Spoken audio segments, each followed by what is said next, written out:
Let's mute everybody. Let's start with the formalities, then ma'am can start at 8:10. Yeah, I'll just mute everybody and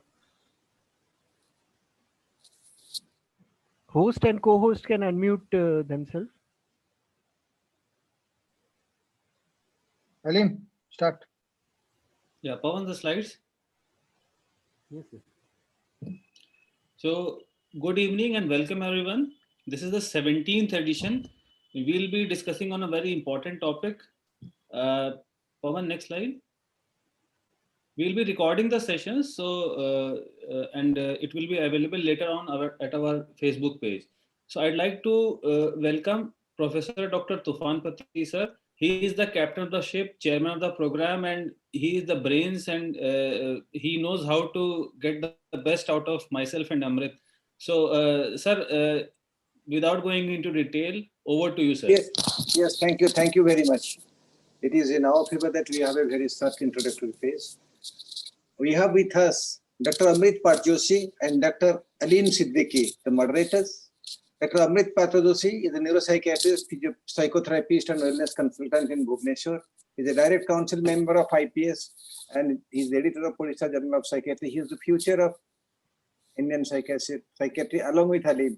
Dr. Alim Siddiqui, Lucknow, नवाबों की नगर लखनऊ, तो सब हरदम बोलते हैं पहले आप. He is a neuropsychiatrist, director of Healthy Minds Neuropsychiatry and Behavioral Science Center. He is a visiting professor of psychiatry in ERAS, Lucknow Medical College. He is also a direct council member of IPS, and the future of IPS rests in these two persons to a great extent.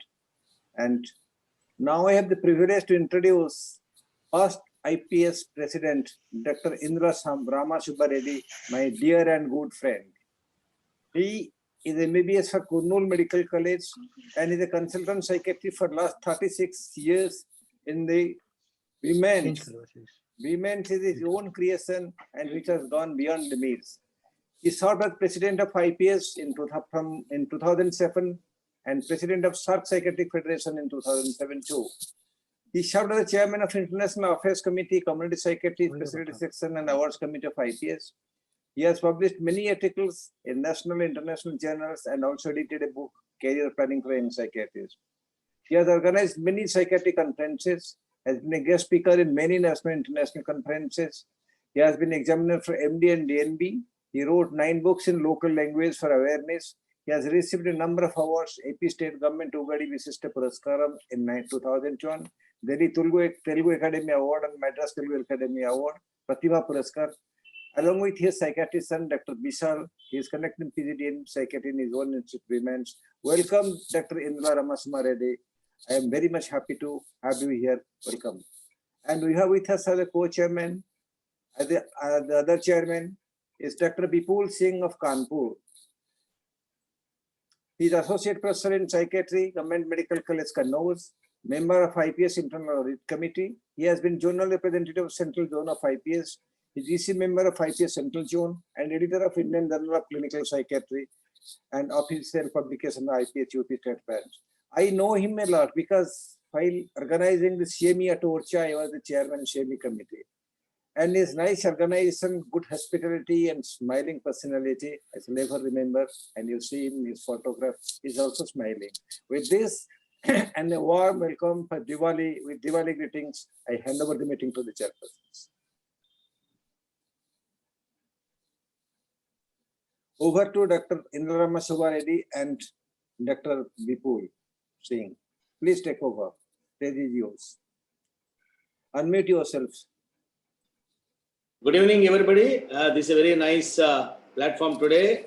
I have been observing all the Thursday meetings, but today, I think most of the times we have been discussing about the hardcore psychiatry topics like bipolar, schizophrenia, dementia, like their substance. Today is one of the very interesting and most tempting topic. I think today it will be houseful. Probably we cannot accommodate all the participants also. Such is the response I am getting from some of my colleagues here and there. And so Ahalya is one of the best speakers for that. I know her since she was my batchmate in EMANS in 80s. And also she is very good in this marital therapy and family therapy. She has done a lot of work. Anyway, Dr. Vipul is going to introduce Dr. Ahalya Raghuram. Later, I think I'll just take 2-3 minutes just to introduce the topic to all of you. So over to Dr. Vipul Singh. our good friend from Kanpur. He is associate professor. Over to Dr. Vipulji. Thank you, sir. Can I have the slide? To start with, I would like to thank the Odisha branch of IPS for giving me opportunity to chair a session of a legend of clinical psychology in our country. Dr. Ma'am is a former professor and head of Department of Clinical Psychology in NIMHANS. She has clinical and teaching research interest reflects a long-standing and abiding interest in family and couple therapy. Her focus has been on intervention modules which are congruent with the cultural beliefs and expectations of the families in our country. Her research work has explored the role of burden, attitudes, quality of life, marital adjustment in the family context. She was an expert member of the advisory committee of Indira Gandhi National Open University for curriculum development of a course in family counseling, probably the first started by the university. She was a visiting professor at the University of Washington, Seattle. The Indian Association of Clinical Psychologists, as I told you, she's a legend in clinical psychology in the country. Has honored her as one of the 50 eminent clinical psychologists who have contributed to the advancement of profession in our country. She has more than 30 research publications in peer-reviewed journals. She is also co-editor of 2 books entitled Ethical Issues in Counseling and Psychotherapy Practice and Changing Marital and Family System, Challenges to Conventional Models of Mental. Madam, welcome, and Reddy sir, you will give a short comment before you can start with your talk.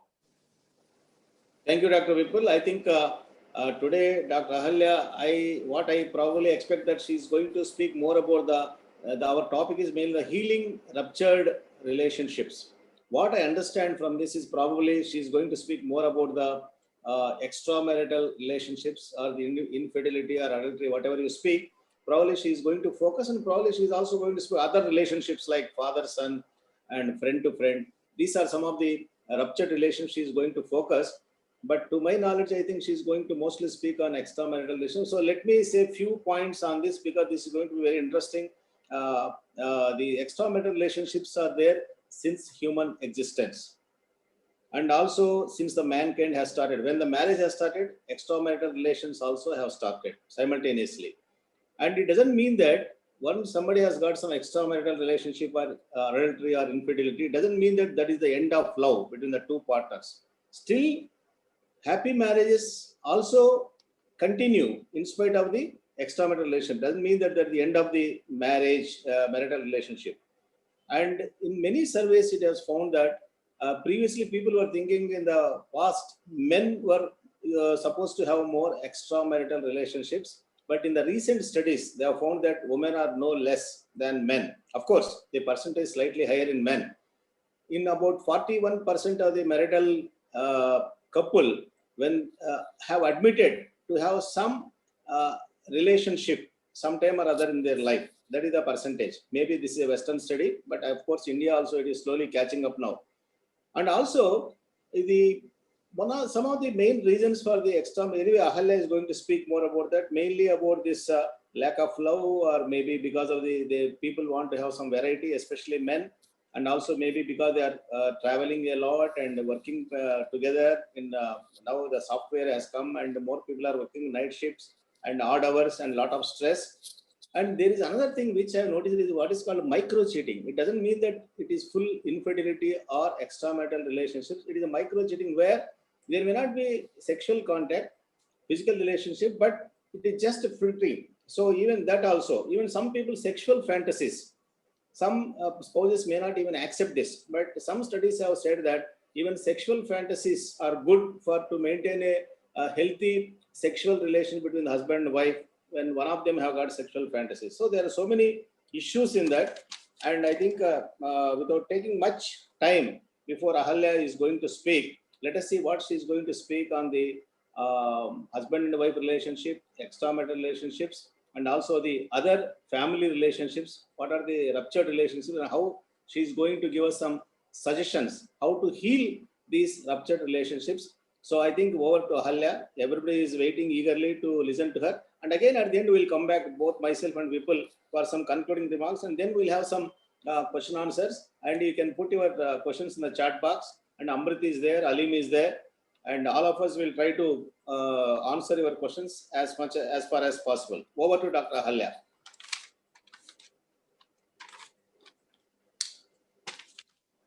And you have 40 minutes for a talk.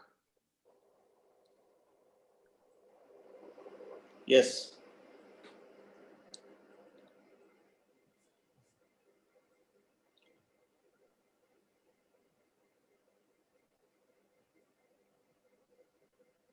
Yeah, unmute. Yeah. Thank you all for those very kind words of introduction, both formally as well as informally. I think there could not have been a more appropriate person to chair this session than Dr. Indla, because as he mentioned, when he was doing his MD at NIMHANS, I recall that he also happened to present a case from the Family Psychiatry Center in a general case conference. I wonder if he remembers that. It was Yeah. late Yes. Professor Dr. S.M. Chanbaswana. Of course, the details of that case now elude me, but I know that with his guidance and with his interventions, the case did have a happy ending. It was, I think, some issues between, the typical Indian scenario of a mother-in-law and daughter-in-law. So, as I said, there couldn't have been a more appropriate person to share this. Just a small break. See, Yeah. I thank you for reminding me. I still remember that was the day when I was working in family ward, and that was the problem between the mother-in-law and daughter-in-law issue that were admitted. And that is the Yes. day when I was presenting the case. The headlines, all newspaper headlines were Indira Gandhi throwing Maneka Gandhi out of the house. That was the headline. That was Yeah, it coincided that day, and everybody was mentioning, the chairpersons and others, Kapoor and Chanbasana, were mentioning about that. So thank you for reminding, which happened about 40 years back now. Thank you. Yes. Okay, please go ahead. That's right. Yeah. So we know that ruptures in relationships keep happening because it is a part of human nature. So today, what I would try to do is to focus on some specific aspects of the ruptured relationship. As the chairperson has mentioned, I would like to um, focus primarily on the extramarital relationships and offer some perspectives about what are the issues involved in extramarital relationships, how do we understand its impact, and what are the interventions that are possible, and what are the challenges that might also come up during the process of our interventions.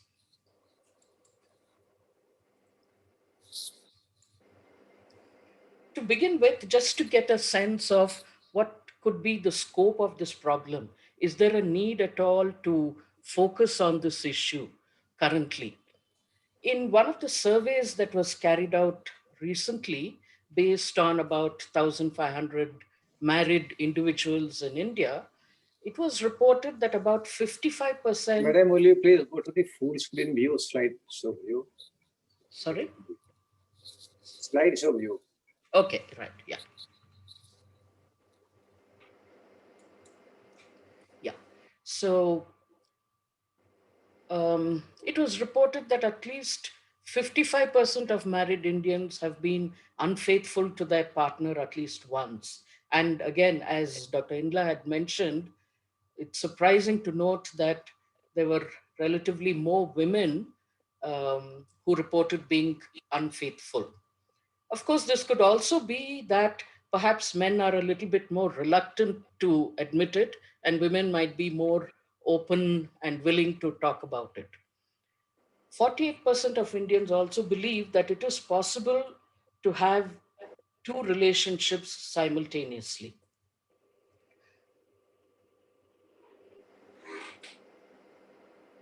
Now, this came as a bit of a surprise to me that about 2 years back, there was a site that was introduced in India, which was specifically devoted to extramarital dating.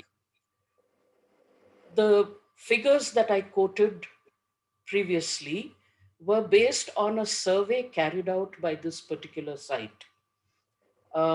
Therefore, the figures, although they might seem a little alarming, if we say that 55% have people who are in marriages have been unfaithful to their partners, then that is almost half the population of people who are married, which is somewhat alarming. But we must remember that these are um, figures that have been taken from perhaps those individuals who have been frequenting this particular site. So, in that sense, it's not really a very representative picture of the population at large. It's also interesting to note that a huge surge in these numbers has been reported during this lockdown period due to the COVID.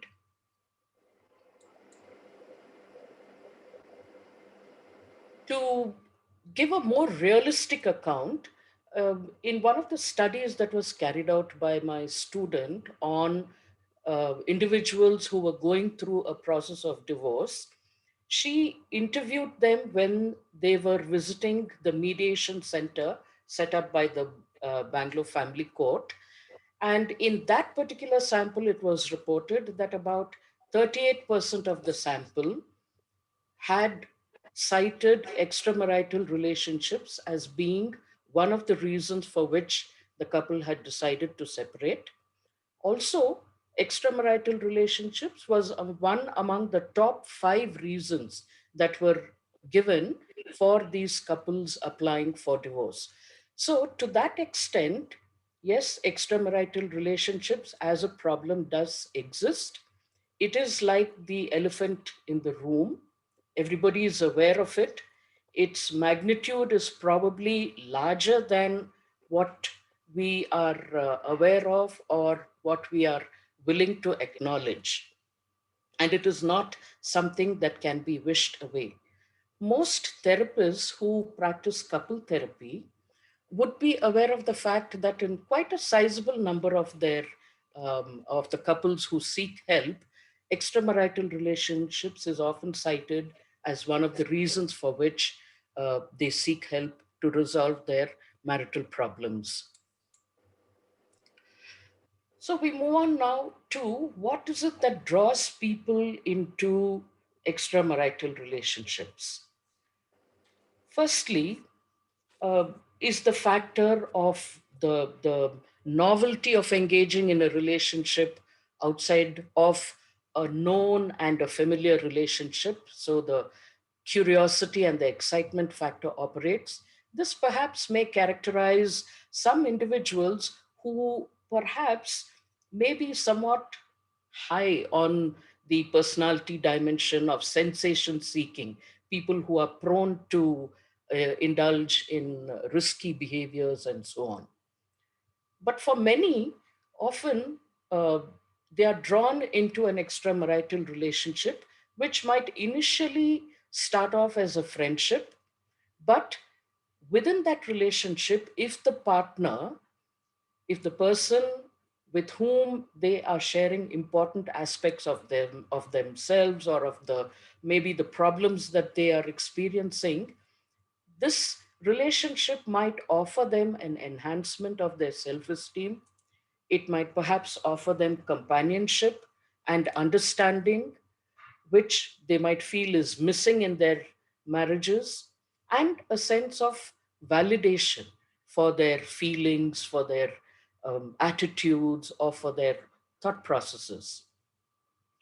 And beginning with this kind of a relationship, a platonic relationship, it might then grow into a much stronger, a much more deeper emotional relationship, which might take precedence over the primary marital relationship. Then, again, this has been alluded to in these days, many times extramarital relationships occur in the context of career advancement.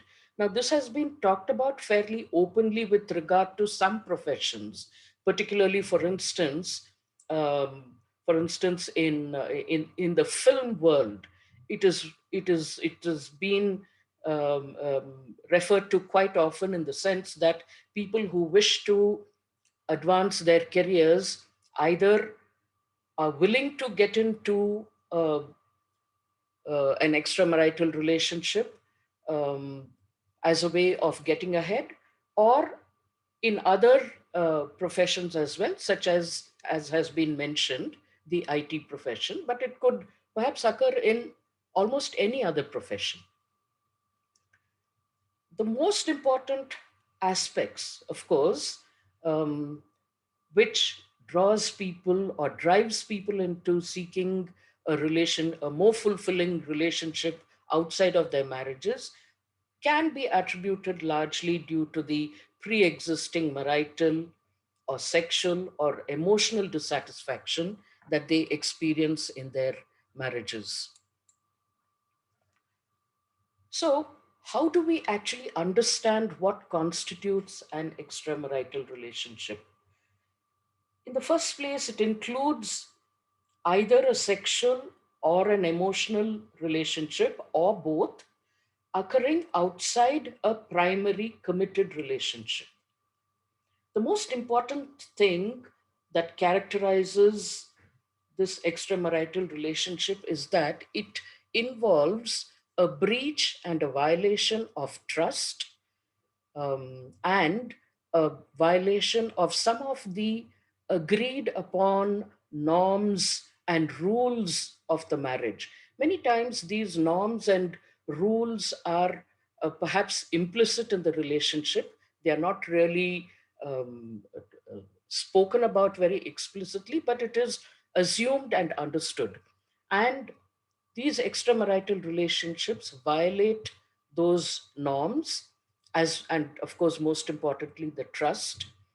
And most importantly, the one aspect which it violates is the fact that the marital relationship is meant to be, or is presumed to be, an exclusive relationship between two people. And that aspect of exclusivity is violated when one partner enters into an extramarital relationship. So, as I've mentioned earlier, these relationships might be either primarily sexual, where there is not much of an emotional investment or attachment to the person concerned, or it might be, in some instances, a purely emotional relationship with no sexual involvement at all, or it could be both. Some extramarital relationships might simply be an impulsive, one off kind of a relationship, which happens once in the lifetime of that particular marital relationship.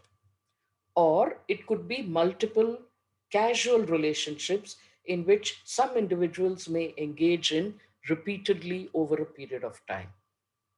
Again, in these instances, these relationships are more likely to be predominantly just sexual in nature, with very little of the emotional component being involved. And then lastly, we also have the online relationships involving infidelity. Now, this is something that is emerging as a problem in these times. Online infidelity, of course, there were some questions that were raised as to whether a relationship that occurs on the online platform, should it be considered as amounting to infidelity at all, since it doesn't really involve a direct actual physical contact between the individuals concerned. However, if we look at the understanding of what constitutes infidelity, one of the things that characterizes the online relationship is also the fact that these relationships are, again, generally shrouded in secrecy. They are kept out of the knowledge of the partner. They occur clandestinely, and it involves the same degree of violation of trust and the same aspect of violation of the exclusivity of the relationship. So, in all these characteristics, it is very, very similar to the actual physical extramarital relationships that might happen in a direct face to face kind of a contact. The other thing is that, again, in online infidelity, many times it also includes what is called the sex chat, or the couples who engage in chatting about very explicit sexual matters. And that also then comes into the picture and constitutes the online infidelity. So once this has occurred and it has been identified by one of the partners that their spouse has been engaging in this kind of a relationship, what are the responses that are generally seen? In the betrayed partner, quite obviously, there are feelings of anger and rage. There are feelings of having been abandoned. There's a sense of rejection, and most importantly, there is a significant blow to the person's self esteem and self worth. And all of these emotions can sometimes present even as depression or symptoms of PTSD. In the partner who has been unfaithful, there are often feelings of guilt or embarrassment, sometimes anger, maybe anger at having been discovered in this extramarital relationship, and sometimes depression. All of these can occur to varying degrees and with varying levels of intensity, and that in turn can have an impact on not just the relationship but also the individual level functioning of the partners involved. When we attempt to deal with the extramarital relationship, the assessment of the problem, it is very helpful to begin with a conjoint first session, which can then be followed by individual sessions with the couple. Now, why is it helpful to have a conjoint first session? This is because it gives the therapist a good opportunity to understand firsthand and to observe firsthand what are the what is the nature of the interactions and the nature of the communication that occurs between the couple on this issue. It gives the therapist an opportunity to understand, of course, and to observe what kind of emotions are being manifest by both. For instance, is the unfaithful partner being defiant? Is the unfaithful partner being very defensive in his responses? Or does the person appear to be willing to accept responsibility for the action? And does the person show genuine remorse and a willingness to work on improving the relationship? All these are observations that that are very helpful to observe firsthand, and which is possible when the couple are in the session together.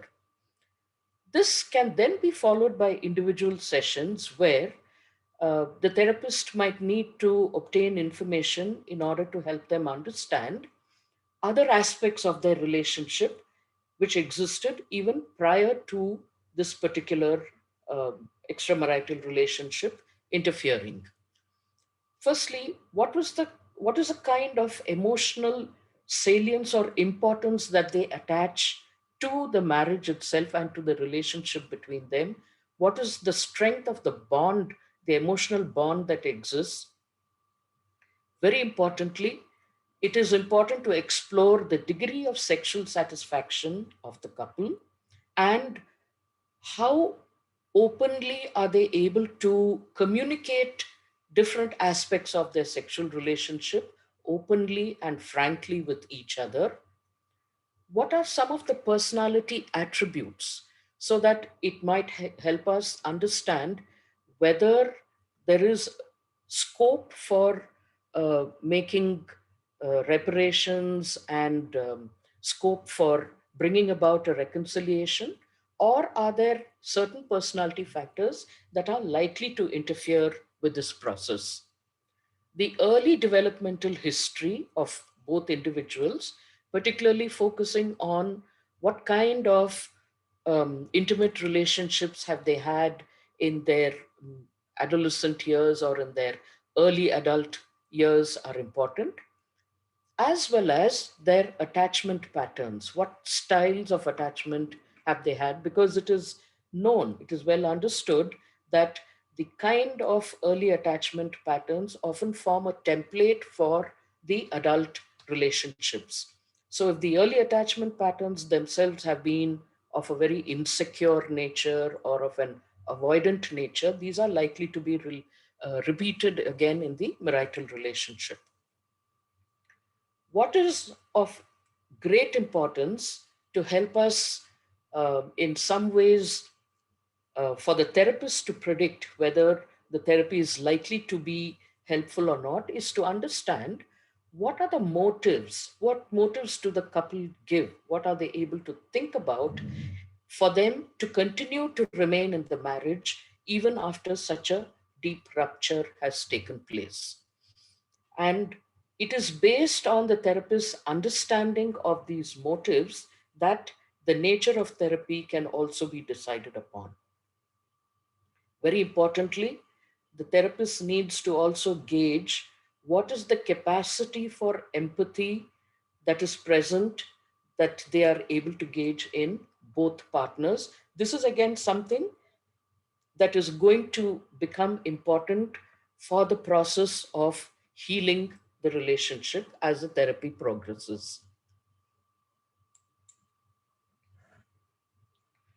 The impact of the disclosure, in many ways, follows the same kind of pattern as one might see when there is the loss of a significant relationship. So, the pattern, as you would see, is very similar to the grief process that occurs following the loss of an important relationship. These processes are, I think, familiar to many of you. The initial stage of shock, denial, and anger, then uh, which can then also go on to depression and disappointment, followed by a dialogue and bargaining. Um, in a sense, the emergence of the extramarital relationship out into the open, in some ways, is a process of grief because to the partner who has been betrayed, it does represent the loss of an important relationship, the loss of an important, intimate relationship in which they had placed all their trust, and there was an expectation of fidelity from that particular relationship.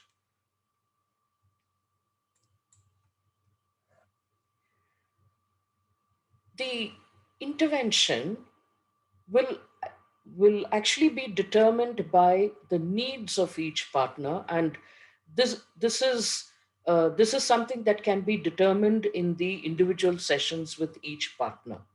We need to keep in mind that as a therapist, the aim does not always have to be to ensure that the couple come together and remain in the marital relationship. Essentially, the therapy has to be driven by what are the needs that each of them express. Many of the individuals who are in this kind of a situation might decide that there is no scope of bringing about any kind of a reconciliation. This might happen particularly if um, the extramarital relationship has happened once, or even if it has happened for the first time, a couple might decide, or one partner might decide, that it is not possible to forgive the partner and to move on and bring about a healing in the ruptured relationship. And therefore, they might decide that the best option would be to end the marriage.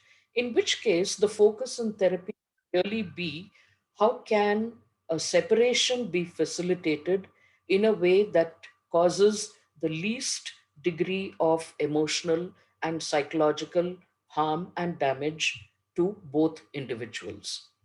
However, if the couple decide that they would like to continue in the marriage, then the focus of the therapy would be on forgiveness and reconciliation.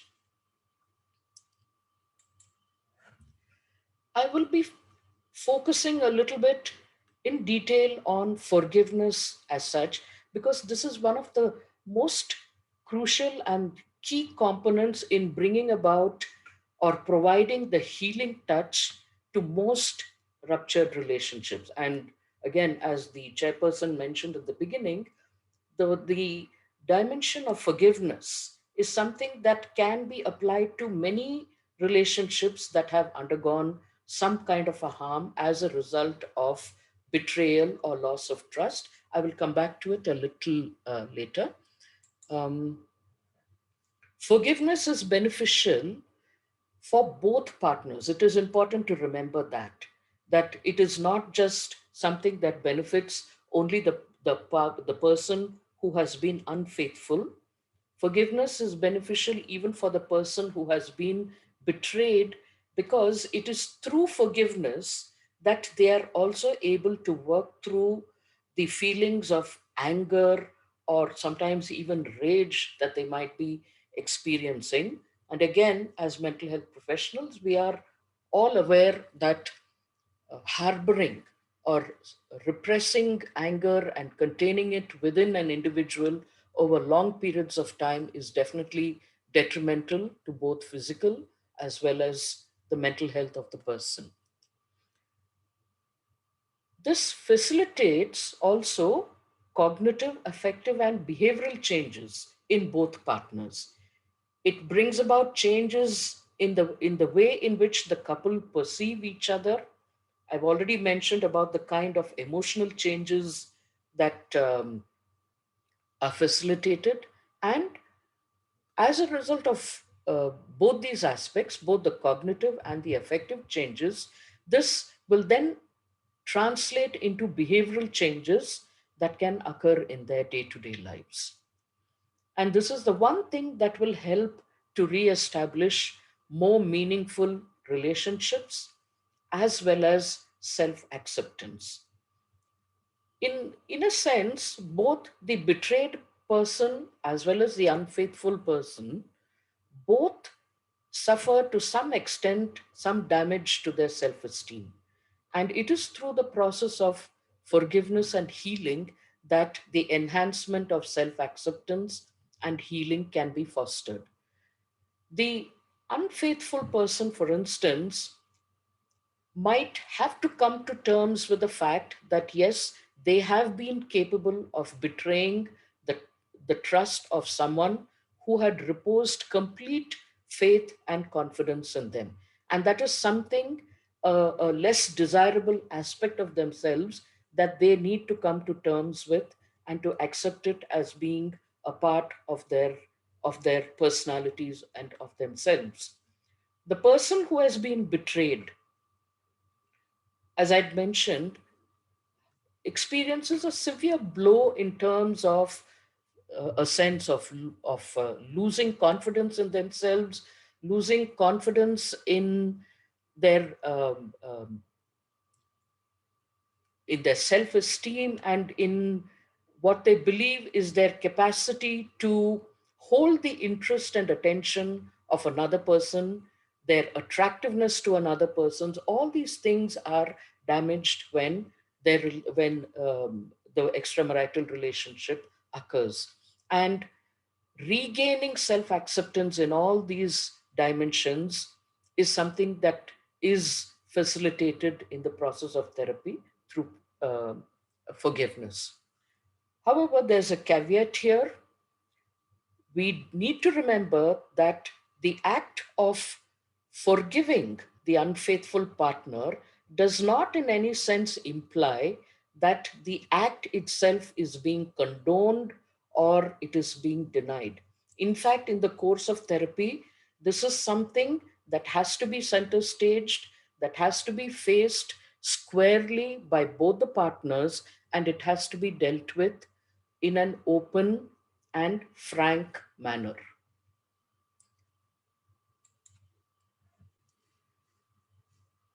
Forgiveness can be facilitated by these four dimensions of empathy, humility, apology, and commitment. And I would like to just spend a few minutes in talking about this. The dimension of empathy is extremely important because in the course of therapy, the partner who has been unfaithful has to be able to empathize with the feelings of hurt or rejection or the sense of betrayal that the betrayed partner feels in this context. And likewise, as the therapy progresses, the betrayed partner also needs to be able to feel empathy for the efforts that are being made by the unfaithful partner to change and to recognize and accept that genuine efforts are being made to bring about a reconciliation. So, empathy is something that is equally important for both. The second aspect is the humility. And this is something that is extremely important, but perhaps also the most difficult. The betrayed, the partner who has been unfaithful has to be able to take on a one down and a position of humility and humbleness. This is necessary before the forgiveness can happen. Um, this humility is not easy because none of us would really like to uh, take a one down position and accept. In private, we might accept many things about ourselves, but in the presence of others, most people would find it extremely difficult to accept that, yes, what they have done was wrong, whether it morally or ethically or in other sense, and to accept that there were no extenuating circumstances, that they alone were responsible for it, is something that can be a challenge for the unfaithful partner, but it is necessary for them to be able to adopt this particular position before the reconciliation and the forgiveness can happen. It is also important that this is not done in just one session or two sessions. It is an attitude that perhaps needs to continue for some time in the relationship until such time as the couple are able to go back to perhaps a more usual or a normal level of their functioning that existed prior to the breakdown of the relationship. And that's why I said that it can often be a challenge. Um, the next aspect, which is really the core of this whole intervention, is the apology, where the unfaithful partner apologizes with sincerity that the act that they have committed was wrong and that they have been guilty of violating the trust of the individual concerned. Now, I'm emphasizing this again because you see, in most instances, when we know that we have done something wrong, you know, and we are put in a situation where we have to offer an apology to someone, the way in which it is usually framed is, if I have hurt your feelings, I'm sorry for it. In this situation, there can be no question of if I have hurt your feelings. The starting point should be a recognition that, yes, I have hurt your feelings and I am genuinely sorry about it. I regret having done that. Okay. And there can be no riders or no qualifying statements to this apology. This also implies that the person takes full responsibility for their actions and does not offer any other circumstances or does not offer any other rationalizations or explanations to, in some ways, um, reduce the impact of the act itself. And then finally, forgiveness can also be facilitated in some ways if there is a commitment to the relationship from both the partners. So, the kind of hope and commitment that the partners have about the relationship, the hope that they have about attaining certain common goals are important. For example, if the couple has children, and if both of them are concerned about the welfare of the children and the impact of the strained relationship on the children, sometimes this can bring about a stronger sense of commitment towards making the relationship work.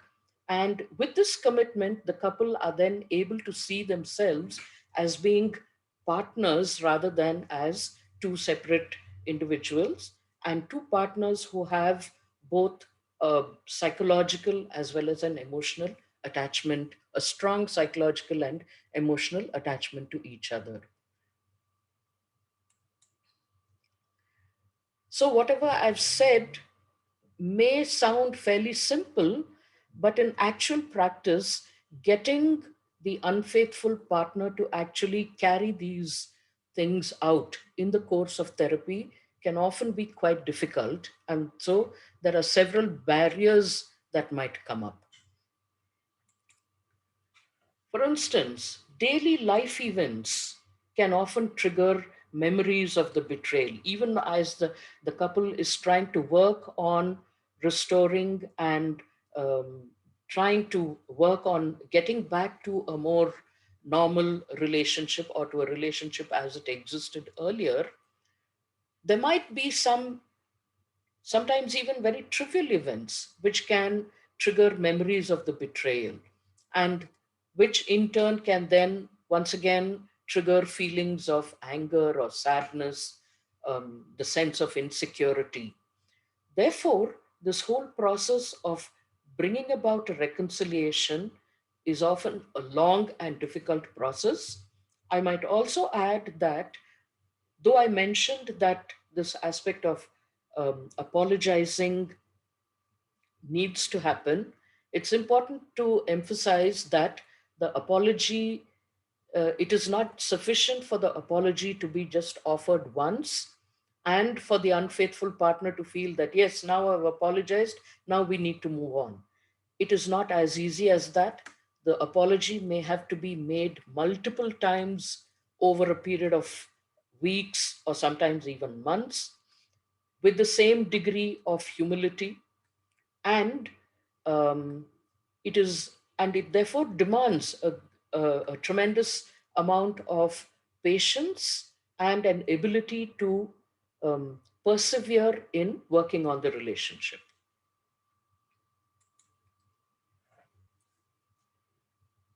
So some of the things which facilitate the act of forgiveness are, first of all, if both parties are committed to the therapy as such, then yes, definitely the act of forgiving the partner and working on bringing about a reconciliation is perhaps facilitated. The therapist has also to be prepared, and likewise the partner also has to be prepared to handle sometimes crises that may emerge during the course of the therapy. For instance, as I said earlier, if there are some events that trigger painful memories of the betrayal, then it might lead to certain painful or intense emotions being experienced, which in turn might precipitate acts of attempted self harm and so on. And these are things that the therapist and the partners need to be prepared for, and must also learn how to deal with these things. The um, if the couple prior to the act of the extramarital relationship has had a strong and a fulfilling emotional relationship with each other, this is also then likely to facilitate the reconciliation process.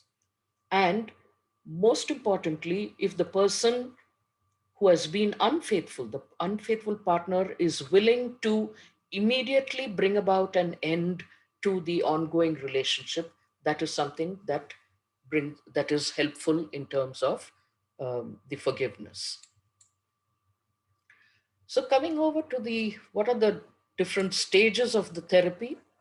Firstly, dealing with the impact of infidelity. So, in the immediate aftermath of the discovery of the fact that one's spouse has been engaging in an extramarital relationship, it is important to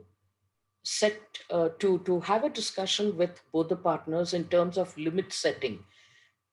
The initial period can be characterized by a great deal of anger, a great deal of hostile feelings towards the unfaithful partner, constant blaming, and so on.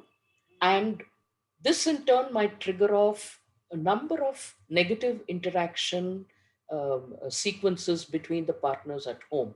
Therefore, the therapist must be able to first set some limits on um, the kind of negative interactions that can occur and try to minimize these to the extent possible.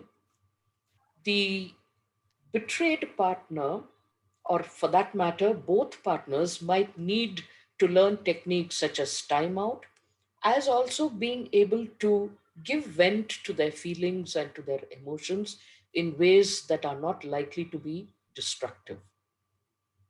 And this can be done by helping both individuals to focus some attention on self care, either through seeking social support or through spiritual support, and also helping them in terms of how to deal with flashbacks if at all these things occur.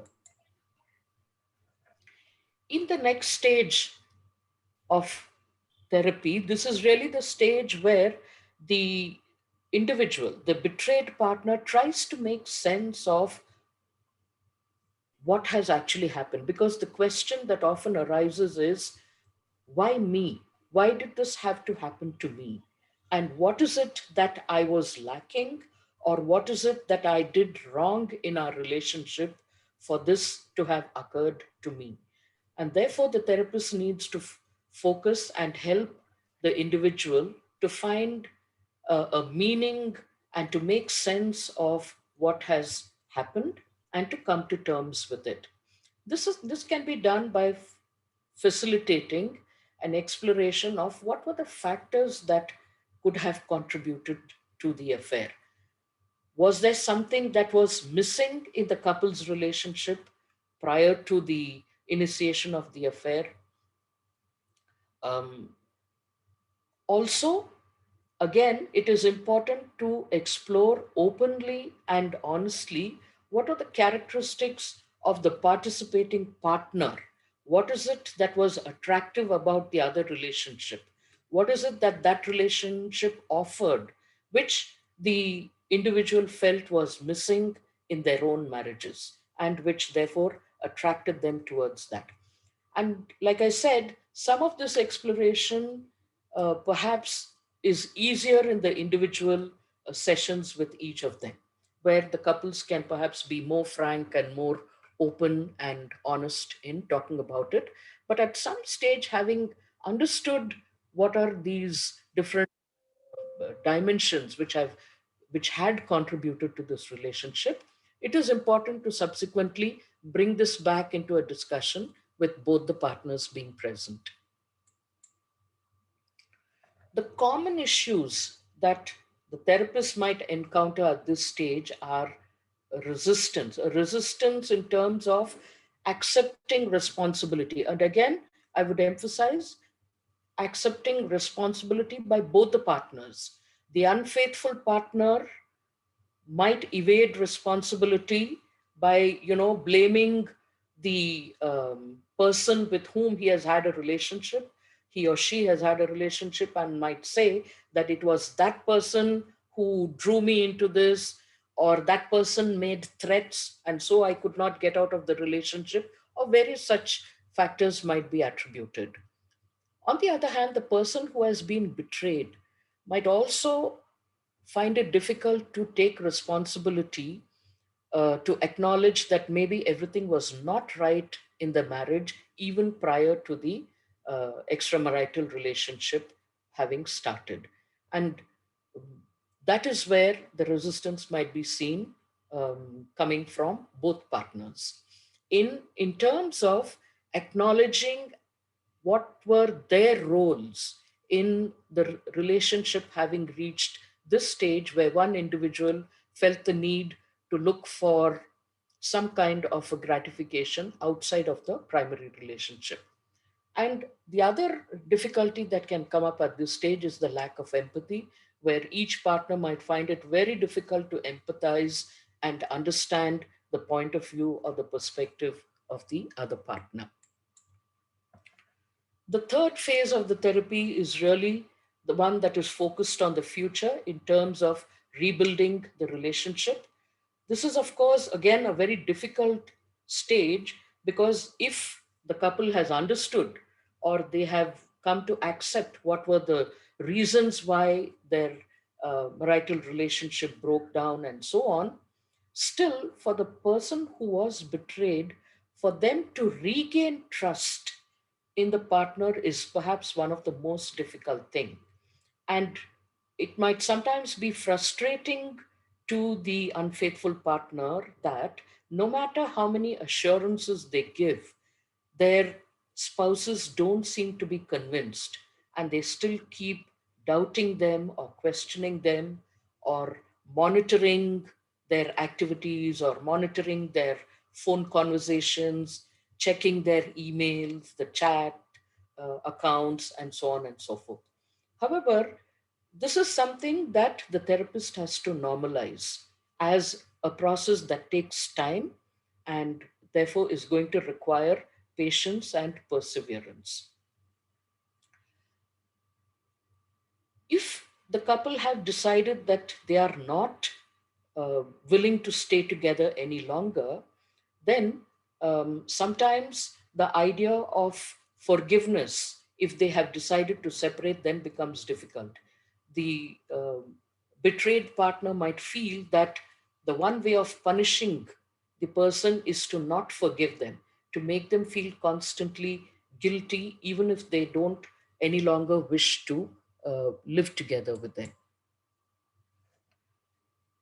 So, what are some of the factors that indicate that the intervention is likely to be helpful in bringing about a reconciliation?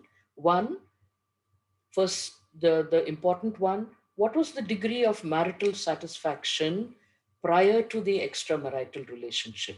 And in general, if a good um, and a satisfying relationship existed, then the chances obviously are much better that the entire relationship is not likely to come to an end as a result of the extramarital relationship. A higher level of commitment to each other and adherence to shared goals. One of the commitments or the shared goals which a couple might have, as I mentioned, could be the presence of children, and their investment in the children's future might often be a very strong motivating factor to drive them into trying to uh, rebuild their relationship. The ability to discuss issues openly, how open they are, how frank and how emotionally honest they are in the sessions, can again be a good indicator to say that the outcome is likely to be favorable.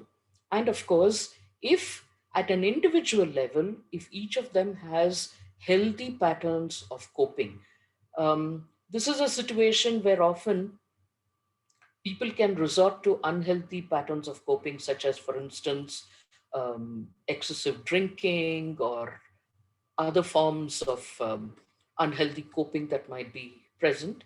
So, if the couple basically has healthy coping mechanisms to begin with, it is likely to see them through this difficult phase in their relationships. Um, I'm almost nearing the end of my presentation, but I'd just like to give two quick case examples of situations where extramarital relationships was the focus of therapy. The first was a case of a couple, um, well-educated, um, well-educated professionals, both in their 40s, who sought help because the wife had discovered the husband um, had engaged in an extramarital relationship.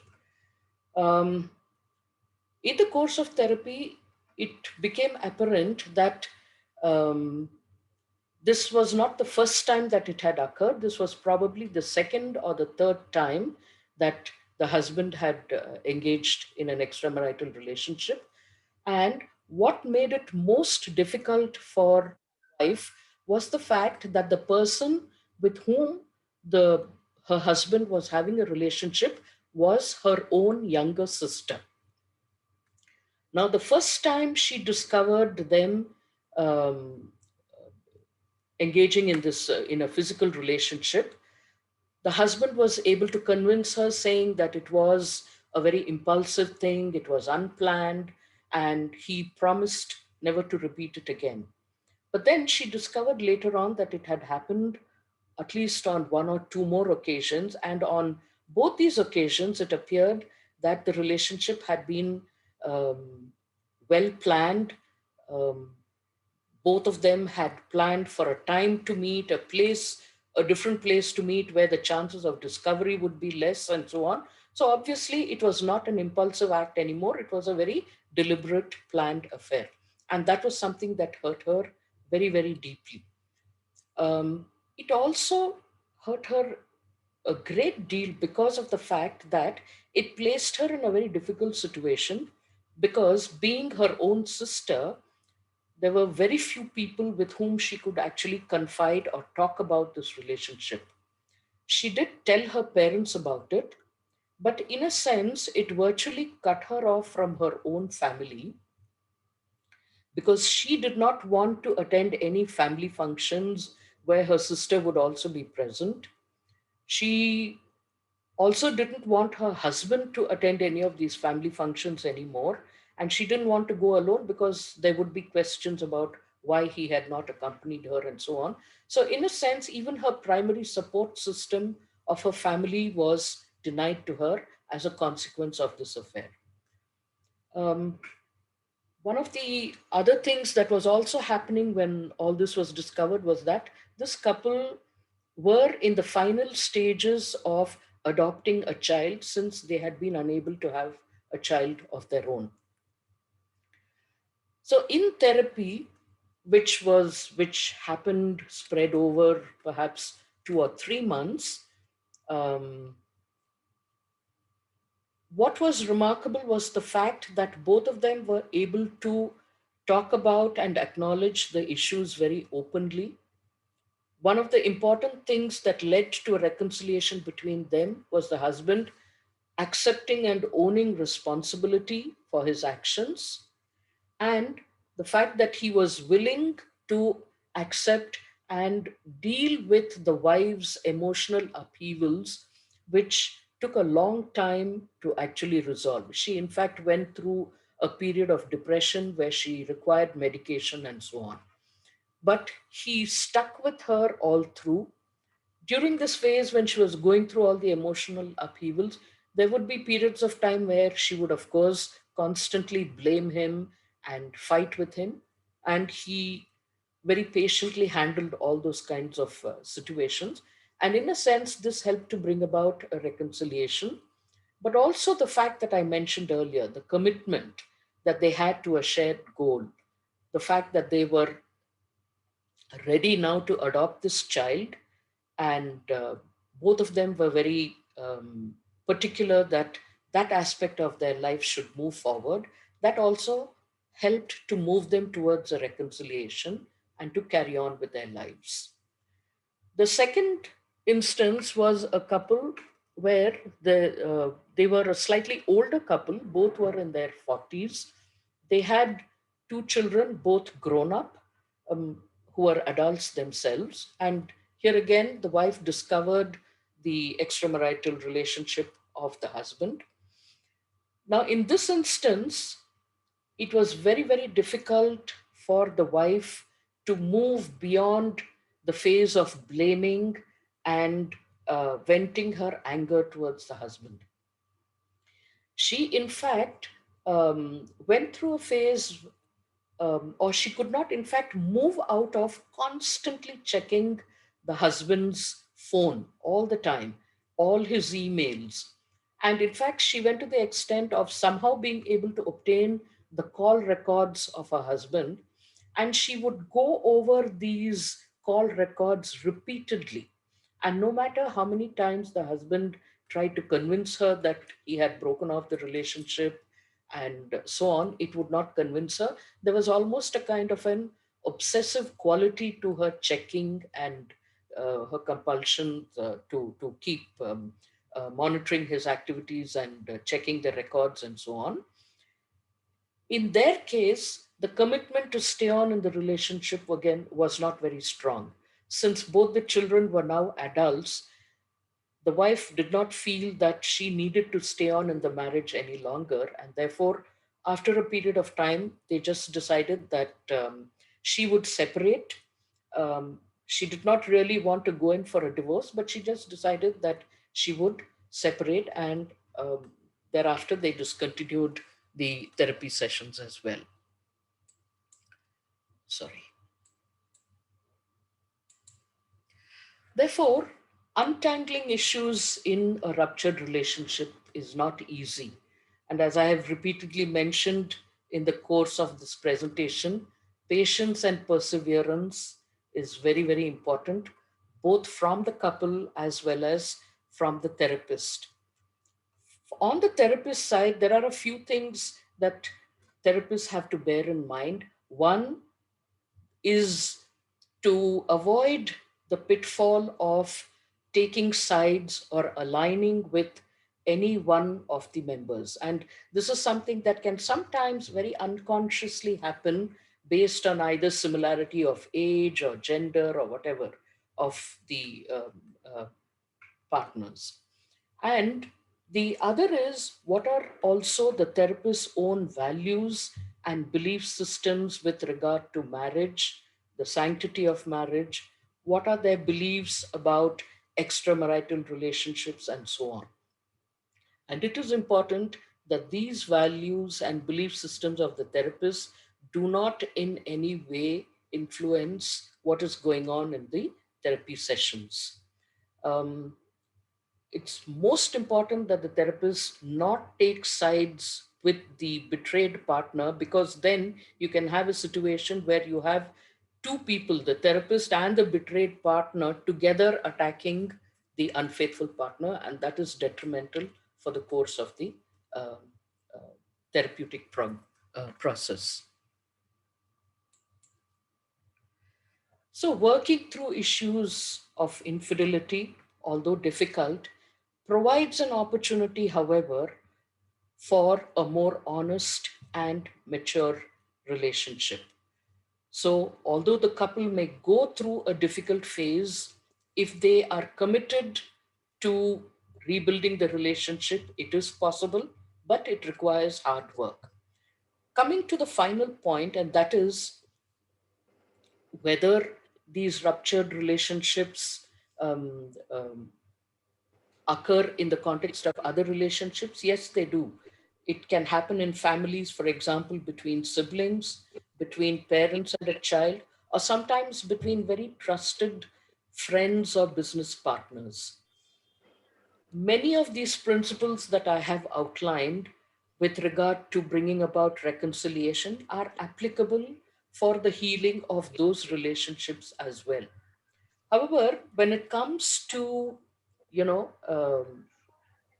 engagement in therapy, perhaps if it involves friends and colleagues, it may not be possible to involve them in therapy. However, the therapist can still choose to work through one individual, the person who feels betrayed, and help them work through this process wherein they overcome their anger and they are able to, in some ways, if they desire it, to bring about a reconciliation. If it involves other family members, sometimes yes, it may be possible to bring the father and children into the session or siblings into the session and more directly deal with it. So these the broad principles might remain the same and could certainly be applicable to these other relationships as well. Thank you. Thank you. Am I audible? Yes. Yeah. Yes. Thank you, Dr. Ahalya Raghuram, and for the wonderful talk. I can understand. I know it is a very difficult task to speak on a subject like this. It is not so easy to speak like a management of refractory depression or schizophrenia, where we have got a lot of pharmacological aids and also other physical methods of treatment where we can help our clients. But this is an area where there is no drug to heal such ruptured relationships. It is mainly by your counseling and psychotherapy or CBT or whatever it is. But I think it is highly taxing on the therapist also, highly emotionally charged and highly taxing, and you should have a lot of patience on this. I think Ahalya, Raghuram, both are inseparable. I think behind Ahalya, Raghuram is there, both in personal life and also in their professional life. And behind Raghuram, Ahalya is there. Probably the success story of these two, they are well-known speakers. Raghuram on one side and Ahalya. So I appreciate both the couple, especially Ahalya, for this wonderful talk. And before we go to the question answer, just another few words. I think about 25 years back, when I was preparing for my psychology of love and sex, I used to read that men love for sex and women give sex for love. I repeat, men love for sex and women give sex for love. But those days, probably now the times are changing. I don't think the same old saying goes true even today, as the statistics say that the number of women also getting into extramarital relationship is increasing in the current context. And another one or 2 points before we go for the questions is there is another study on income and infidelity. So they have studied the relationship of earning of the one of the couples or both the couple. They said that if one spouse is earning, like the husband is earning, and our wife is only just a housewife, probably the chances of infidelity of the husband is much more, because he thinks that he is the boss and nobody can dictate, and the wife is just dependent. Probably this is another one point. Another thing they have studied the relationship between spirituality, religion, and infidelity. Of course, I am not speaking of some of the fake gurus and fake babas or swamijis, but in general, they have studied that people who are more spiritually oriented, who have got more ethical values and other things, probably there the infidelity rate is much, much less. That is another finding they have studied. And coming to another few last points, what is the importance of this infidelity to our psychiatric disorders? Of course, most of us are psychiatrists in this session, and a few points on this. For example, bipolar 1 and bipolar 2, where there is a lot of risk involvement. They take risk and they get easily involved. They are highly increased psychomotor activity and lack of inhibitions. They easily fall prey for the extramarital relationship. So this is another thing we have to keep as a clinicians in bipolar disorder. Another thing is in personality disorders. What are the various personality disorders where these extramarital is very common? One is the ASPD, antisocial personality disorder, where they don't have any morals or ethicals. They don't conform to the social norms. And other thing is borderline personality disorder, where there is a poor impulsivity. Suddenly they get into emotional or sexual attachment. Another thing is histrionic personality, lot of attention seeking and other things. And another thing is narcissistic personality also, where they think that constant appreciation need to be appreciated, and they feel very high of themselves. So this is another personality where they are also more prone for this extramarital thing. Gender dysphoria is another thing. Of course, even paraphilias or sexual addictions. These are some of the other diagnostic categories where people are more prone for extramarital relationships. So then substance abuse. In substance abuse also, the incidence of involving in extramarital relationship is much more. Of course, with these few points now, I think Dr. Vipul is there, Dr. Alim is there, and Amrit is there. Probably there are so many, I'm seeing in the chat box, so many questions are pouring in. I think Ahalya should have a lot of patience to answer most of these questions. I think over to Vipul, Amrit, and Alim, and to see how best we can justify all our viewers, our colleagues, to get their questions, queries answered. Please take on. Thank you, sir. Thank you so much, sir. Sir, can we have a permission to maybe extend it but till maybe Sure. 9:45, 9:50? Madam, Sure, are you okay sure, with it? absolutely. Very Yeah, interesting. no problem. Madam. Yeah. Sure, sure. So, Madam, thank you so much for this talk. But one question that always remains is how will the children heal, sir, Madam? You know, what will we do about the children? We are worried about the perpetrator of whatever has been done. We are worried about somebody who has been affected. But I think the kids are the worst affected. What should be our stance? How do they actually heal? There's two or three questions on this, Madam. Yeah. Yes, that's an important aspect. It really depends on what is the age of the children that we are dealing with. Because if there are very young children involved, perhaps they may not be able to understand the, to basically understand the difficulties that the parents are going through. With older children and adolescents, definitely they are in a position to understand that their parents are having a difficulty.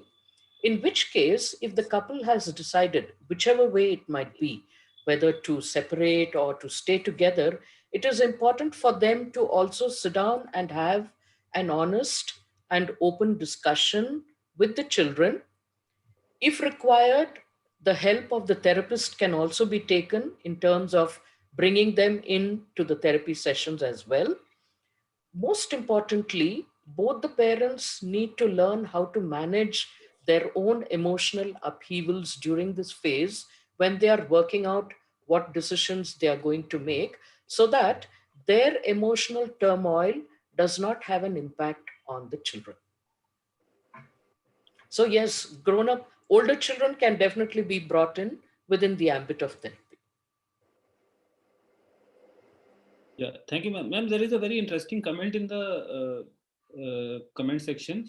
Role of therapist would be facilitating reunion or facilitating separation, and how do we go about it? How would you write that? No, it's not that the therapist, if the couple make the decision, right, if they have decided that it is not possible, for example, in the second situation that I described, the couple made the decision that it was no longer possible for them to live together. The wife did not feel the need to continue living together with with her husband.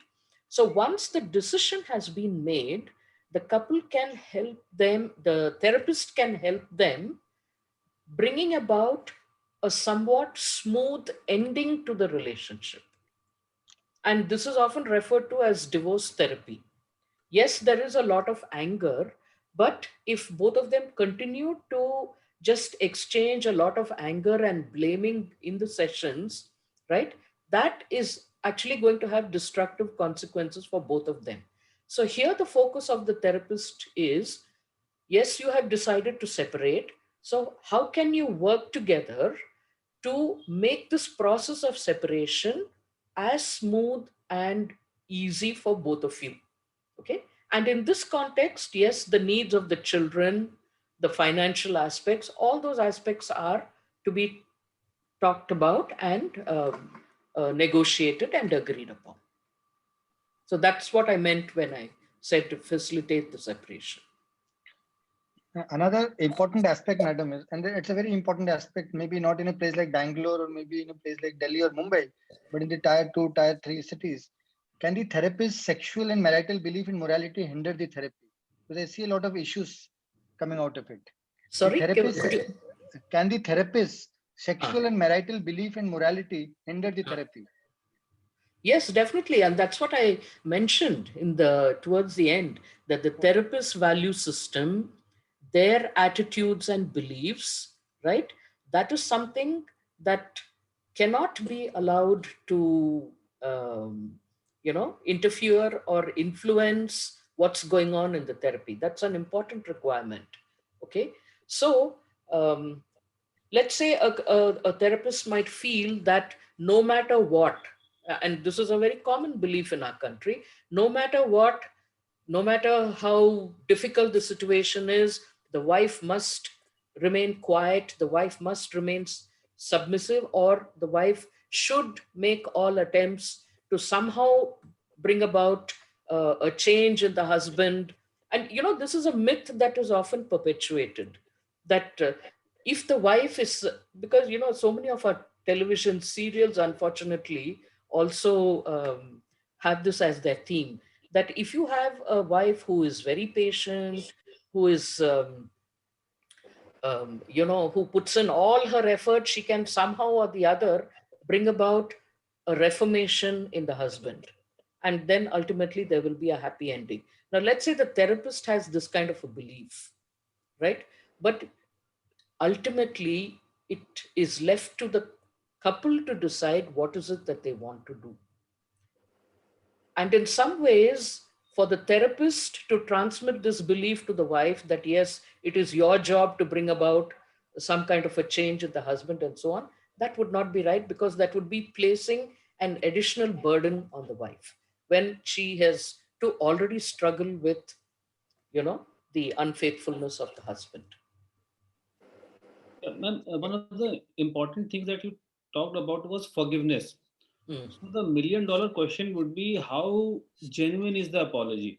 It has been mentioned in the chat box also. How genuine is the apology, and how to go about this aspect? See, there is no way by which you can measure or gauge how genuine it is.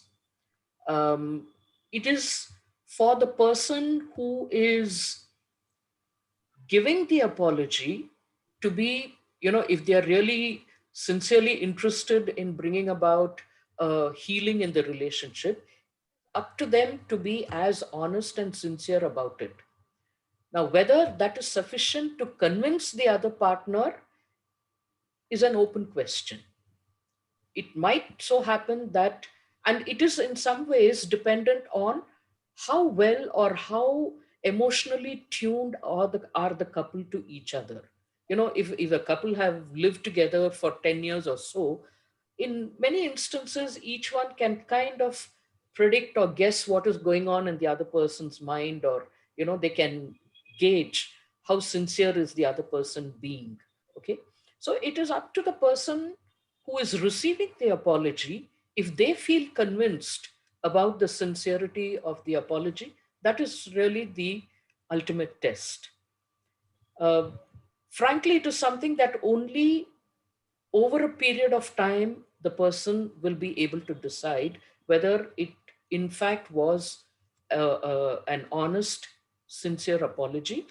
Because if it was genuine, then the actions will also be congruent with the apology.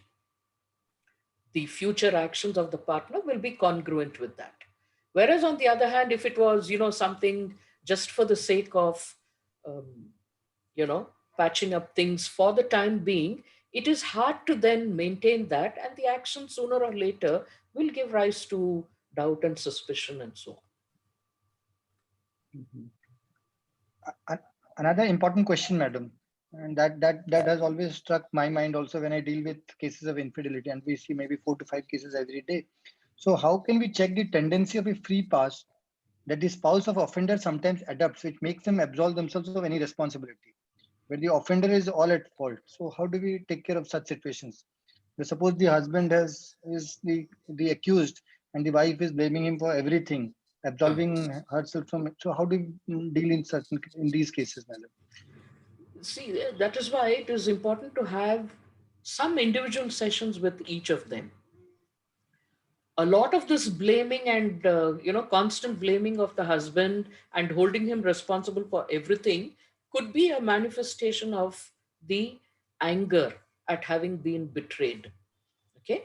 And so some time needs to be given to this betrayed partner to work through that anger, to overcome the anger and so on.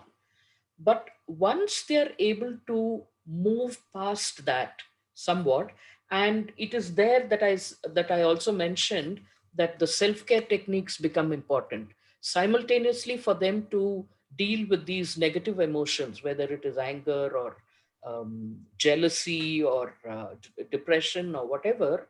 It is also important for them to adopt other measures of self-care. It could be anything, engaging in maybe a program of physical activity or spiritual practices or meditation or anything else that might um, help to help them cope with their disturbed emotions at that point of time. But once they're able to move past that, it might then be helpful to get them to start thinking about whether there could have been something in their interactions that is between the couple which could have set the stage for this extramarital relationship. Now, this is something that has to be carefully handled because in no way should the therapist convey to the wife that, look, you were also at fault and that's why this happened. Okay. That's not the message that you want to get out to the wife at all, because in this instance, yes, the betrayed person is the one against whom there has been some hurt or some breach of trust that has been inflicted. Okay, and so she is definitely the injured party in this. He or she is the injured party in that sense. But for the future of the relationship, it is important to get them to examine, could there have been some aspects of your personality or of the interactions between the couple or anything else which maybe could have acted as a contributory factor, not the primary reason for the extramarital involvement, but could have further facilitated or contributed to it. Yeah, thank you, ma'am. Ma'am, you mentioned some good prognostic factors that if it is a stable marriage, you have other things. So if it is if a couple already has good prognostic factors, uh, is one of the person less likely to go towards this extramarital and infidelity issues? um, See, it's hard. It is, you see, the fact that they have a good, stable relationship and so on is likely to reduce the chances of either one of them getting involved in an extramarital relationship.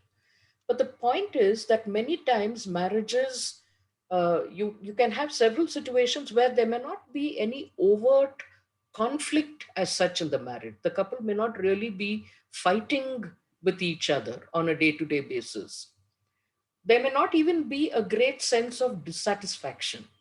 But yet the couple might feel that, okay, you know, we have been married for so many years, we are getting along, and so on.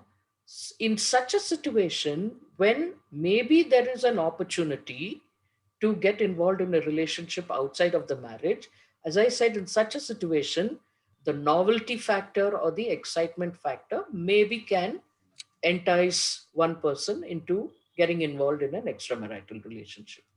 But So, in general, if there has been a stable and a satisfying relationship, less likely. so ma'am, monogamy is a society-induced trait or it is a biological trait? Monogamy versus polygamy. See, monogamy, polygamy, all these are, I think, more of socially things that, society has introduced, isn't it? And there are, of course, some societies where polygamy and all are acceptable. Okay, so I really don't know whether uh, we can talk about it in biological terms, more sociological and Madam, I'll be digressing a little. We're yeah. talking about extramarital relationship. What about premarital relationships suddenly being discovered? With the advent of WhatsApp, Facebook, and all that thing, suddenly 20 years back, relationships suddenly fructify at the age of 44, 45, and then they are caught. So how do we deal with certain things, these things? Um, You see, if um, the fact of someone having had a relationship maybe 10 or 15 years ago, and it has happened before this particular couple got married, how well they are able to deal with it really depends on what is the current strength and satisfaction that they derive out of this particular relationship. Now, if they have had a strong good bonding with each other and so on, perhaps the other person might be able to dismiss it of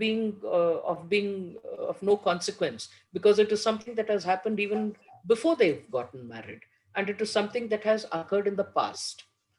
If, however, and there are some couples who may say, oh, this so and so was not 100% honest with me, and this is a secret that has been kept hidden from me, and so on. Yes, there is maybe a small element of trust which was missing in the relationship. But I don't think that it would be so, again, in the context of a stable relationship, it would not be sufficient to bring about such a disturbance in the overall pattern of their relationship. Maybe there might be a temporary blip, so to say, but it's not something that, with some degree of honest communication and open communication between the partners, it's not something that they will not be able to resolve. Madam, two questions related to this. Then Ali, we will take up. Madam, one is I have seen a lot of strong relationships. Forgiveness there, everything is there. But when it comes to sexual relationship, they can't do it again. Yes. All yes. the aspects are covered up.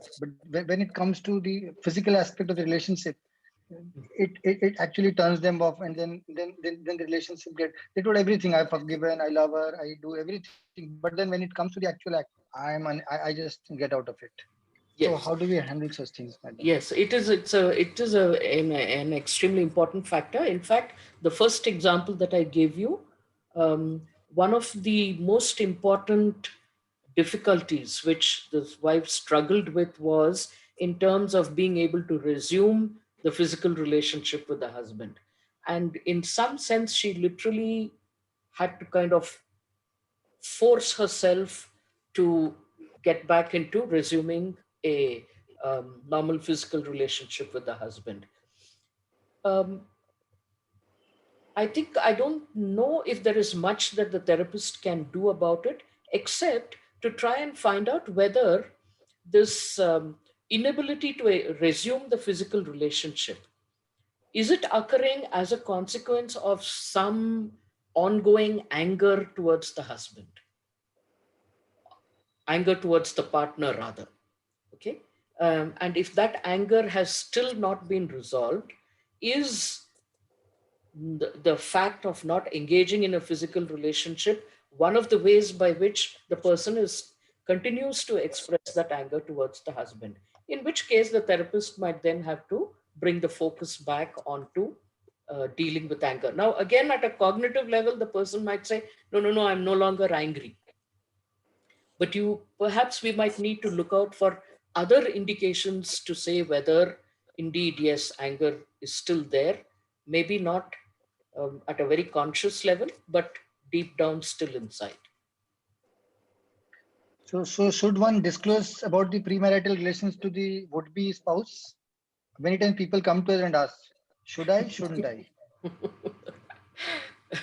That really... everybody wants the other partner to be honest, but are they strong enough? Are they man enough or woman enough to accept Exactly. You the see, truth? So what do we do? That's a very important issue I always face. I think it would be best to actually turn the question back to them. It all depends on the context of the relationship.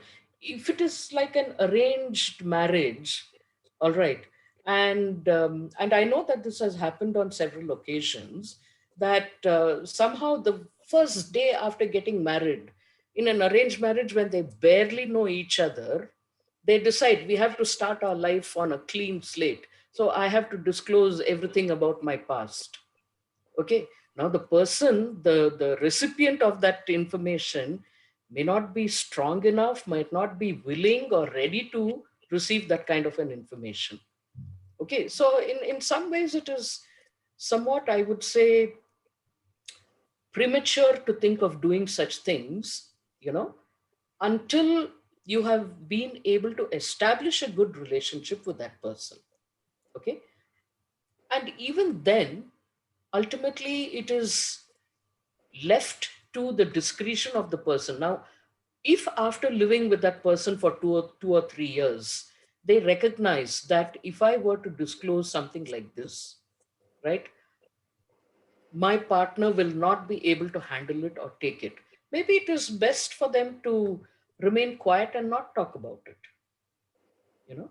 On the other hand, if they feel that yes, we both share a very open, frank, and honest relationship, and if they feel that their emotional bond is strong enough, then yes, go ahead and talk about it. In which case, the other partner is also likely to deal with it in a manner that is not likely to damage their relationship. So I don't think you can have a very categorical answer to that, to say yes, it is good to uh, tell talk about your premarital relationships or not. It really depends on the context of the relationship.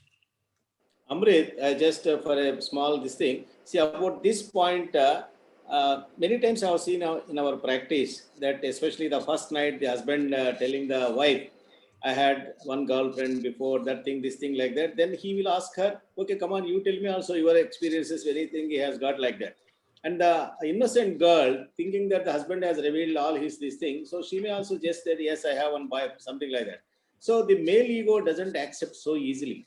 And the minute she starts telling like this, and he will start blaming her, accusing her, and say that you are very unfaithful, and all these things will talk. So the best thing from my point of view is better not to disclose. Just keep quiet, whatever has happened. That's all. That is whatever has happened. That is before the marriage. Just close it and bury it. That's all, once for all. That is my Thank you, opinion. sir. Alim. Thank you, sir. Ma'am, there is a question: how to deal with an unfaithful partner who expects things to go back to normal very soon and labels the emotional outbursts in the other partner as overreaction. कि मैं तो सुधर गया हूँ, but the other partner is overreacting. So how to handle this issue? Yeah. So that's what, like I mentioned, it is not something that can be set right within with some kind of short-term therapy. It is much like grief, how the process of grief resolves. You cannot say that I will have 8 therapy sessions or 10 therapy sessions, and at the end of those 10 therapy sessions the grief is resolved. Likewise, and as I mentioned, here also the process is very similar to grief. So the unfaithful partner needs to be patient, needs to be able to handle these multiple outbursts. And it can happen that over a period of time, yes, the intensity of the outbursts or the frequency of the outbursts may come down. There might be, let's say, 6 months of relative calm and peace, and then suddenly one day again there might be an outburst. Okay.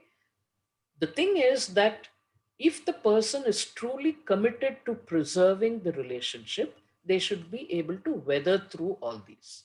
That's why I said it is a long and a difficult process, and it requires basic commitment to the relationship. Okay. And ma'am, suppose at the other end there isn't a person. The problem in relationship is just at an emotional level. The one person is not involving spending time in other activities which are not related to another person. So how to handle this sort of relationship issue? No, see, it is not that it is only those that involve a physical relationship that are to be considered as infidelity.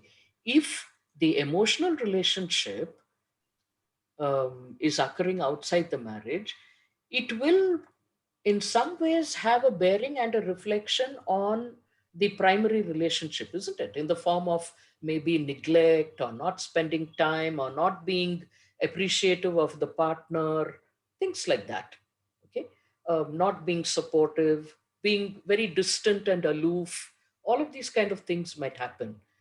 And there also the person, the betrayed partner definitely gets the sense that I'm not exclusive in this relationship. right? There is someone who is more important than me, in which case the person really has to make a choice as to which of the relationships they would like to continue with. It cannot be that, I can simultaneously be in two relationships at the same time. That is in many ways not possible.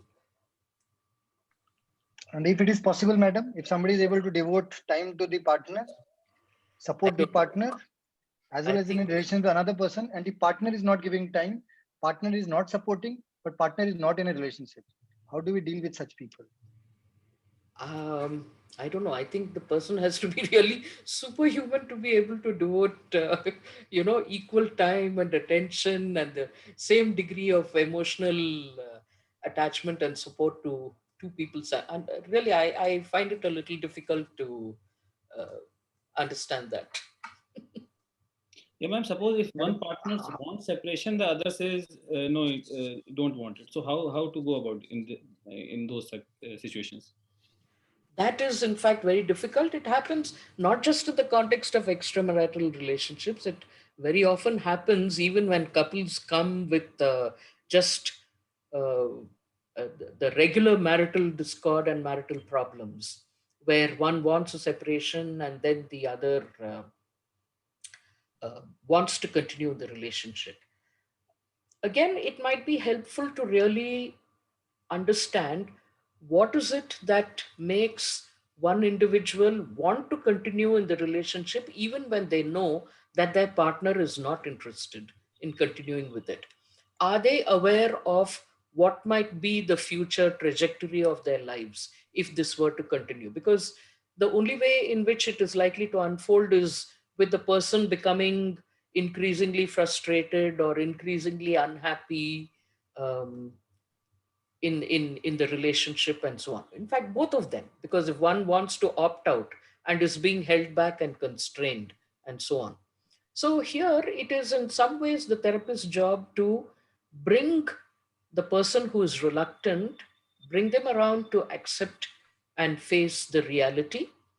um, Many times the reason why they might want to hold on to a relationship might be out of certain constraints that might be present, such as, for example, if they do not have sufficient financial means to be able to support themselves, they might want to continue in the relationship even though the partner wants a divorce, or they don't feel confident enough, or they lack support from their families in the event that they were to separate. So often these kind of constraints sometimes drive people to remain in relationships, even though the other partner they know is not interested.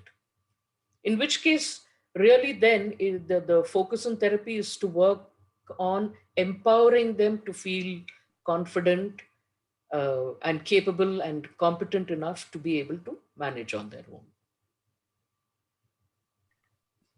there's a question, madam. How far will it be correct to include online chatting or emotional support from some other than the marital partner to be included in preview of extramarital relationship? You see, all these chats and conversations need not be considered as, especially on the online medium, need not be considered as infidelity, so long as they are not secret from the partner. The problem arises when it happens in secrecy, it happens clandestinely. The moment the person comes into the room, you close that particular window. If things like that happen, then obviously it indicates that there is something happening which you do not want the other partner to know. If there is an openness and an open sharing of whatever is going on, it is not considered infidelity. So yes, one can derive emotional support maybe from somebody else, provided the partner is aware of it.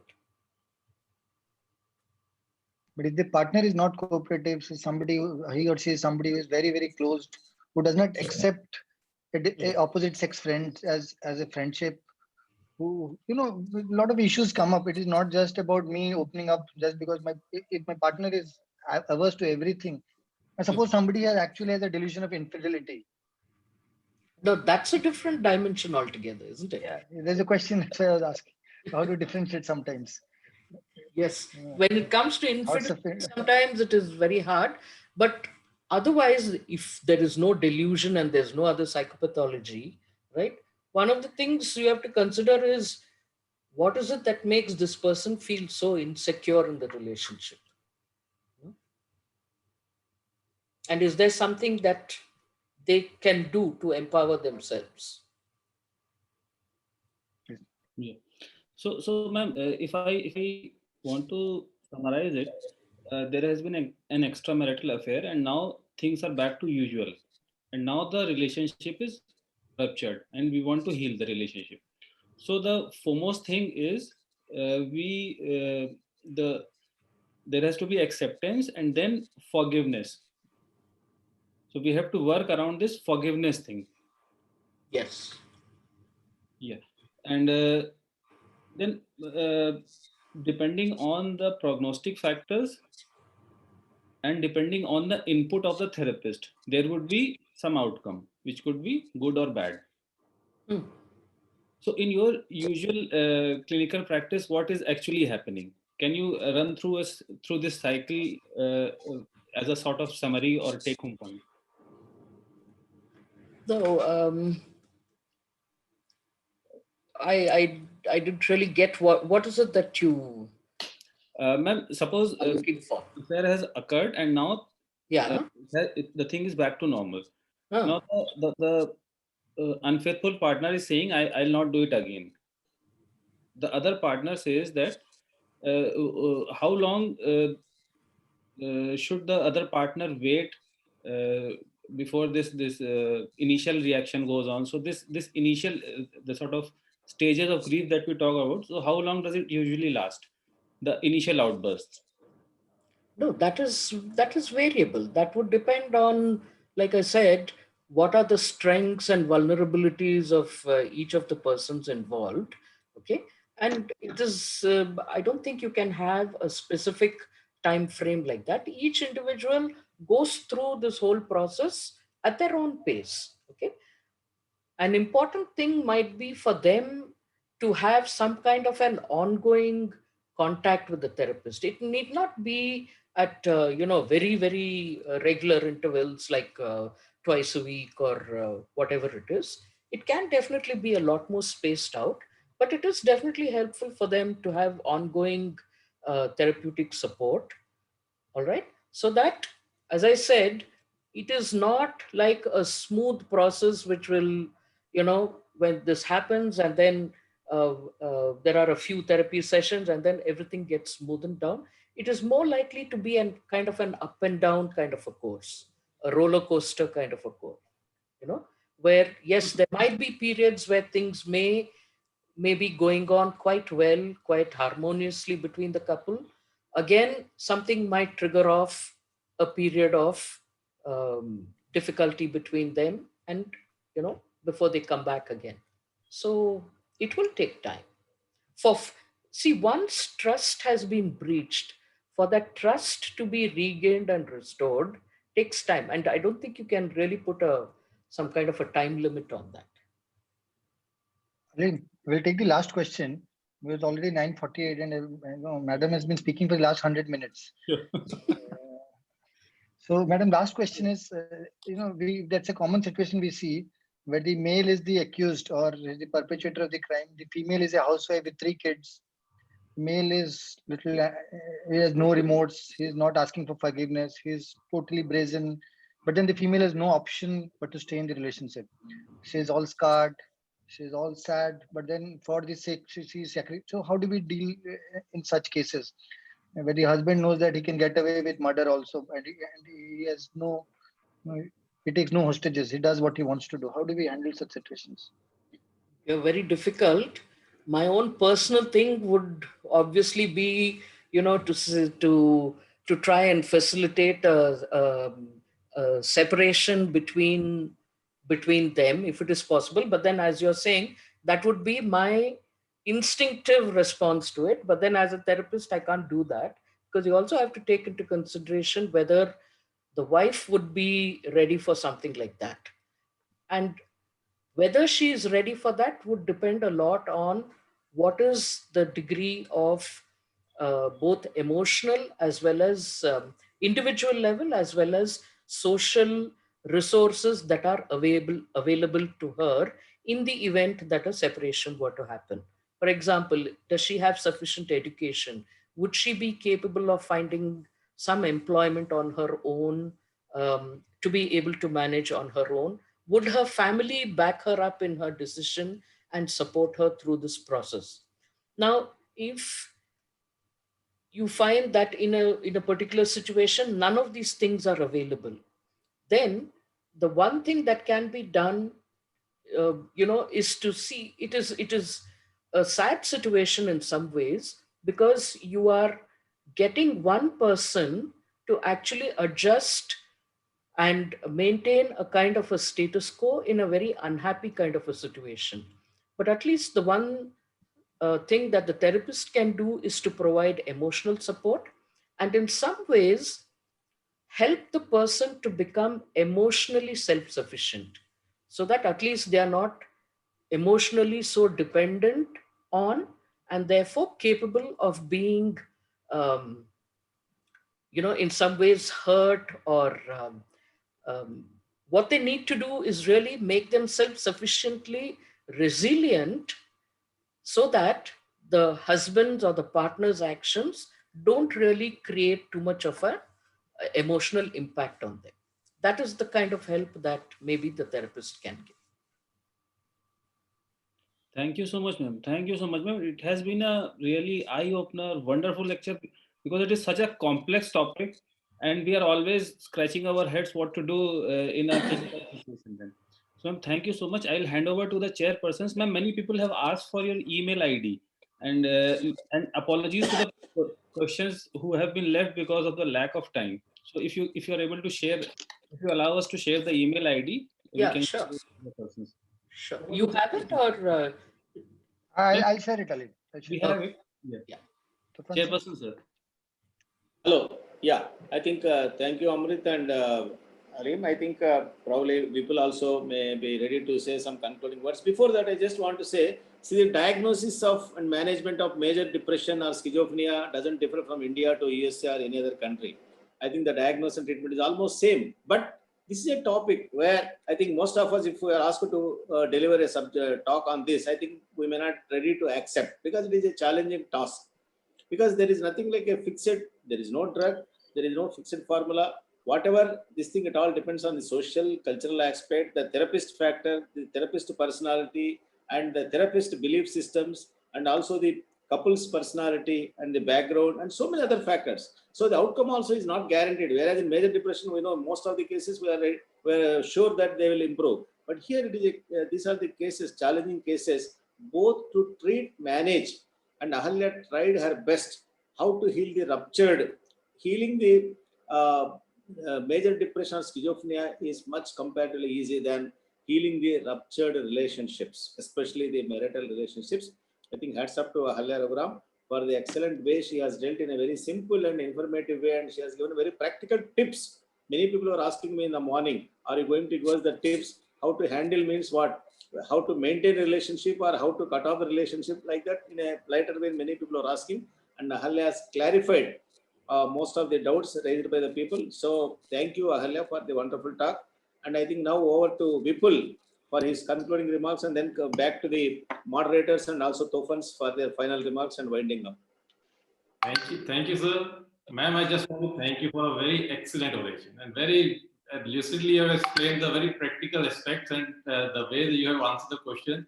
It's wonderful, and it's an eye opener for most of us.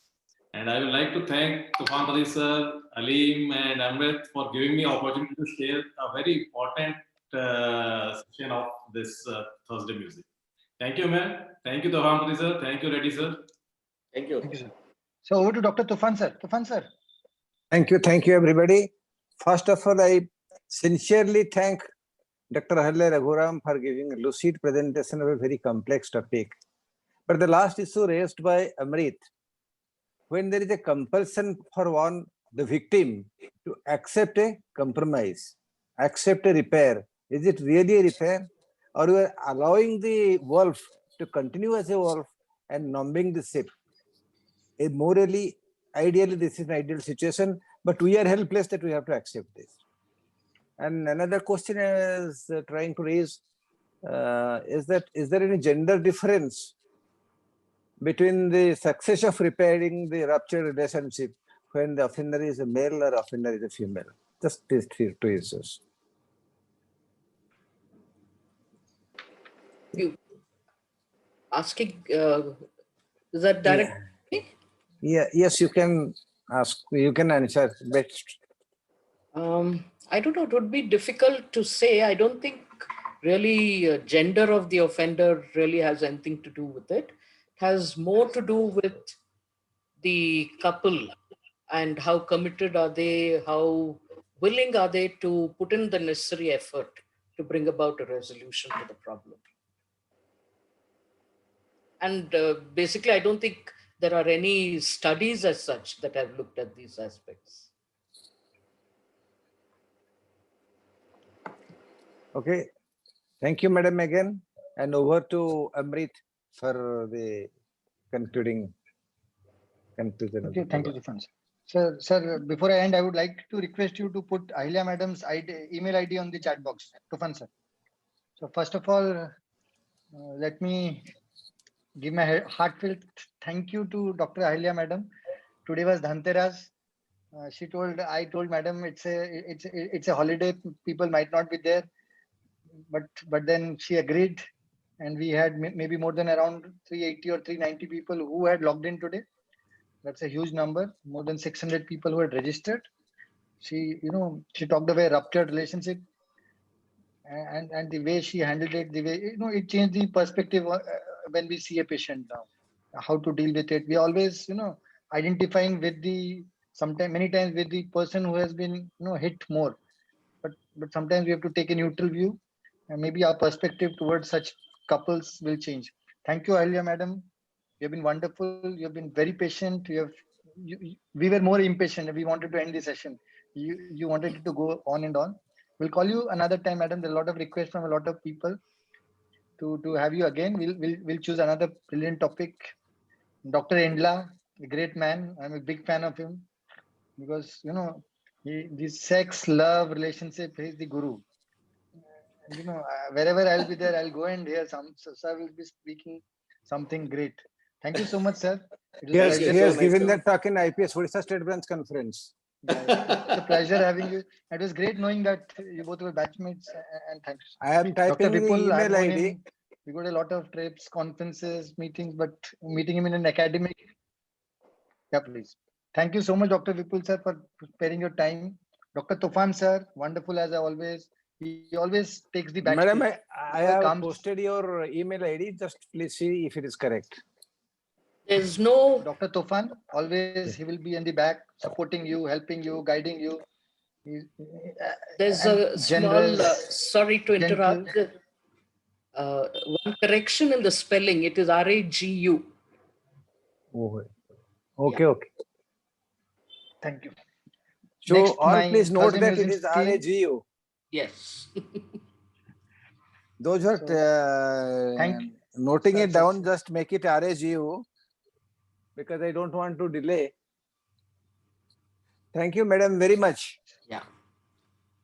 Thank And you. I am very sorry we delayed you, though you wanted to prepone, but nothing is in our hands. Thanks. I'll come to that. I'll come to that also. Sir, on behalf of the IPS Odisha State Branch, I would like to thank all of you. IPS Odisha State Branch, Tufan sir, my Thursday musings team, me and Alim, Sarda, Sazia, and Rucha. They're the backbone. All the people who follow us like a religion almost. Madam, why we could not prepone the session to 7:30 was because people would automatically log in. We have a set of dedicated people, 400 people, who would log in at 8:05, 8:10 after Alim and me stop speaking. So if we would have started at 7:30, they would have missed most of your talks. So it was, we couldn't help it, madam. We had to do it. Even though you must have been cross with me, but I didn't accept your request.